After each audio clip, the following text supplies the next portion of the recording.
The Los Angeles Chargers had a pretty disappointing end to the 2022 season, but with a few key additions, none bigger than rookie wide receiver Quentin Johnston, the Chargers look to eclipse new heights in 2023. Now, going into last season, it wasn't unpopular to find people picking the Chargers to win the AFC West, dethroning the Kansas City Chiefs from atop the division. With Justin Herbert entering his third year in the league, still with Keenan Allen and Mike Williams on the outside, with Austin Eckler in the backfield, they were seen as a potential top offense in the league, and they spent loads of money in the offseason to acquire star cornerback J.C. Jackson for agency. They traded for longtime pass rusher Khalil Mack from the Chicago Bears, so their defensive woes from the previous season were supposed to be behind them. But much like most seasons for the Los Angeles Chargers, injuries would completely derail their season. Their best player on defense, in my opinion, Joey Bosa, would miss 12 games. Their top corner, J.C. Jackson, who they brought in for agency, would miss 12 games. All-Pro safety Derwin James would miss 3 games. Corey Linsley, their Pro Bowl center, would also miss 3 games. Pro Bowl left tackle Rashawn Slater would miss 14 games. Keenan Allen would miss 7 games.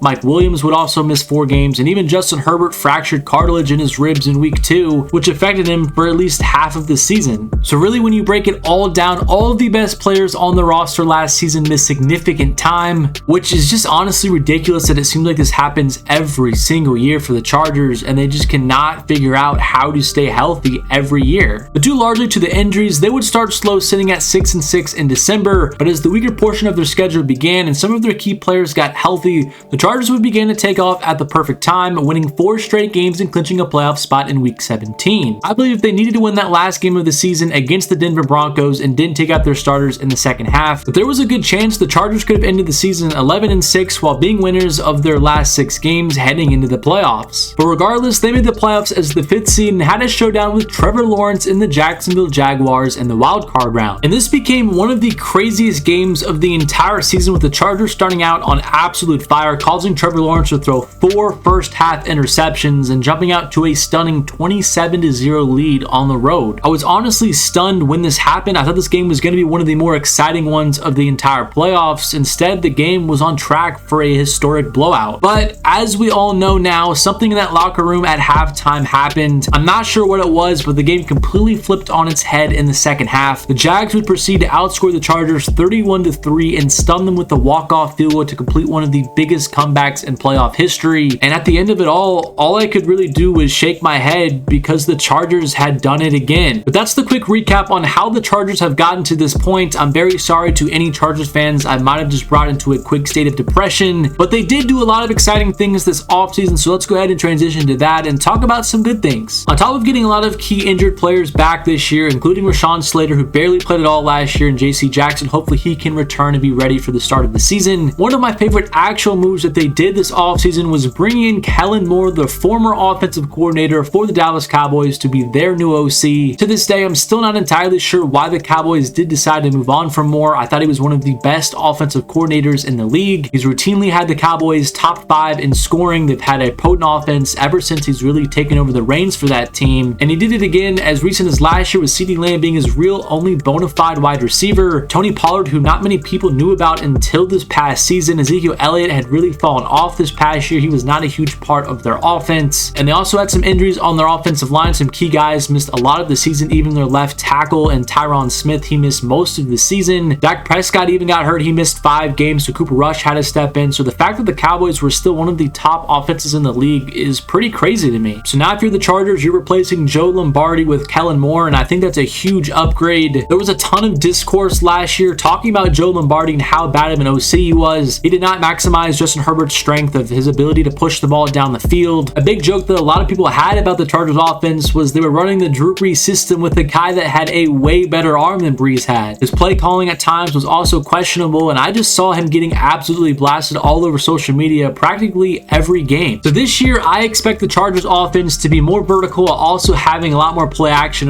Those are 2 elements Kellen Moore loves to install into his offenses, and someone that should help with stretching out defenses is Justin Herbert's new weapon, who they drafted in the first round of this year's draft, Quentin Johnston out of TCU. Now, Johnston was one of my favorite wide receivers in this class. I actually made an entire video breaking down all of the top guys, but I really loved his physical tools and think he has the highest ceiling out of any of the rookie wideouts. He's got tremendous size at 6'3", 210 pounds, great athleticism, he ran a 4.4 40 and has a 40-inch vertical, and throughout his junior year last year, he tore up teams all the way to the national championship and became one of the most lethal weapons in all of college football. well. Now, personally, if it were me, I probably would have taken Zay Flowers just because he has a bit more twitchiness to him and he's harder to stop after the catch, which I really think that the Chargers needed. But I definitely understand their thought process on wanting to take a flyer on the guy with the highest ceiling and really the only guy in the class that has the true ceiling to be an X wide receiver. And it's not like Johnston isn't a home run threat either. That's actually a big part of his game, which uniquely has become one of his criticisms. It's just that he's 6'3", doesn't really play to his size. He's not great at attacking the ball and being a possession wide receiver. And when the draft initially happened, I think that's what a lot of people got confused about. People that didn't know much about Johnston and just saw his size and some of his highlights thought he played similar to a wide receiver that the Chargers already had in Mike Williams, which is just not the case. So now getting another wide receiver that can play the X gives them the option to play Mike Williams on one side of the field and then Johnston on the other. And now you have the biggest duo of wide receivers in the league. And then that allows you to play Keenan Allen strictly in the slot, which at this point of his career, I think benefits him greatly. And much like we've seen across social media for the other top rookies in this year's draft, there's been a ton of crazy plays and catches Quentin Johnston has already made in just a few practices for the Chargers. And it seems like he's already gaining a ton of respect from some of the best players on the team. Derwin James said Johnston has stood out to him and he's, quote, that guy, praising his work ethic and his ability on the field. So if Johnston can carry this into the season with a wide receiver core of Keenan Allen and Mike Williams, with Austin Eckler in the backfield, and then a few solid pieces on the offensive line with Rashawn Slater at left tackle, one of the best in the league. Zion Johnson, the rookie from last year, left guard, he was really solid as a rookie. And then Corey Linsley, who's one of the more underrated centers in the league, all supporting a top 5 quarterback in Justin Herbert, with now Kellen Moore, who I see as one of the best offensive coordinators in the league calling plays. There's no excuse for this Chargers offense to not be one of the best in the league in 2023. They have all the ingredients they need to be an electrifying and elite unit next year. It all just comes down to staying healthy, and that seems like a large task for the Chargers, but I'm really hoping that that can be done and we can see this offense at full potential. I think the Chargers defense has more than enough talent as well to be at least an average unit or even above average next year. We've seen Brandon Staley now for multiple years. He may not be a great head coach, but he is a fantastic defensive coordinator. So when I look at this Chargers team and some of the key additions that they made this offseason on the offensive end to make sure that the offense stays consistent throughout the year, it's hard not to see the Chargers as a competitive team in the AFC and a team that could potentially push the Chiefs for the AFC West. And I know pretty much every year somebody talks about a team in the AFC West dethroning the Chiefs, and it turns out to be a really cold take. And I'm not flat out picking the Chargers to win that division from the reigning Super Bowl champions, but what I will say is both of the games last year between the two were decided by 3 points. So to act like the Chargers can't steal a game from the Chiefs next year or push them for the division, I honestly think is just not true. But as it usually does for the Chargers, how competitive they turn out to be largely depends if they lose half the roster to injuries again or not. But let me know what you think about the Los Angeles Chargers and how many games you think they're going to win next season. And also let me know how many yards you think Quentin Johnston will have as a rookie. Subscribe to the channel if you're new, drop a like on the video if you did enjoy it. And with all that being said, thank you so much for watching the video,